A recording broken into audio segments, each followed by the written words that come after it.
Welcome back, One Footballers. Yes, I know, not the boring Statman Dave again. Apologies, Matt is enjoying China so much that he won't be back till next week. He messaged me yesterday saying that Fellaini reckons that he could take Duncan Ferguson in a boxing match. What do you guys think? Get into the comments below who would win, Fellaini or Ferguson. But anyway, today we are going to be wrapping up the Champions League and then finishing off with a bit of transfer news. First up, we have to talk about Ajax, who are out of the Champions League, having lost 1-0 against Valencia at the Johan Cruyff Arena last night.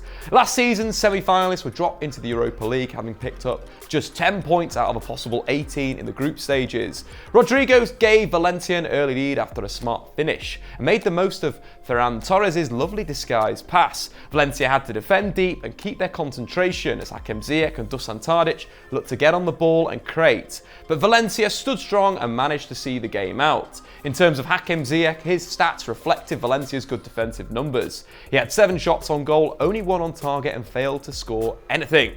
Valencia did really well to negate the threat of Ajax's main man. In terms of Valencia, they've got another star in the making, as we mentioned before. Ferran Torres' last 3 games in all competitions, scored against Villarreal, scored and assisted against Levante, and of course grabbed that assist against Ajax. At just 19 years old, he is one for the future. Having produced one of the best underdog performances in the competition's recent history last time out, Ajax will be bitterly disappointed they'll have no Champions League football to look forward to in the new year. Although they will have to accept this as a sort of a transitional season, having lost both De Jong and De Ligt in the summer, I am absolutely gutted, and so was Frankie De Jong, who saw the result after Barcelona had beaten Inter 2-1. He looked like he was about to cry.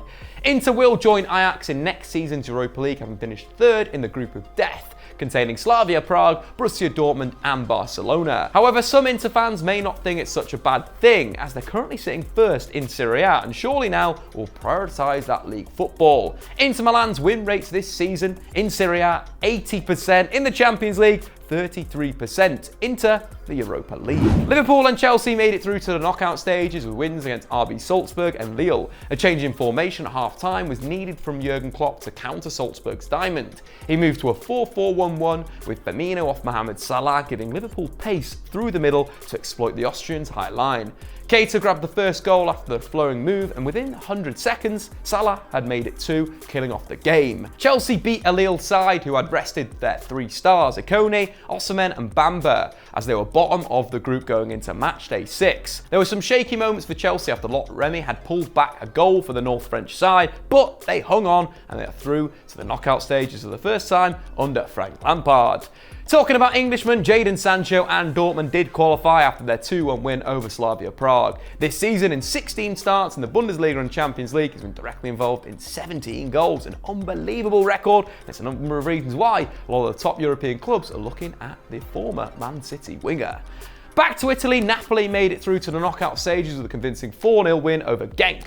But it wasn't enough to save Ancelotti, as Carlo was sacked after the game. This is the 2nd time in his managerial career that he's been dismissed after winning a game by a 4-goal margin. The other time, of course, coming as Real Madrid manager, as his side won 7-3 and he was sacked the next day. The 3 times Champions League winning manager won't find it difficult to find a job, as Arsenal and Everton are already circling.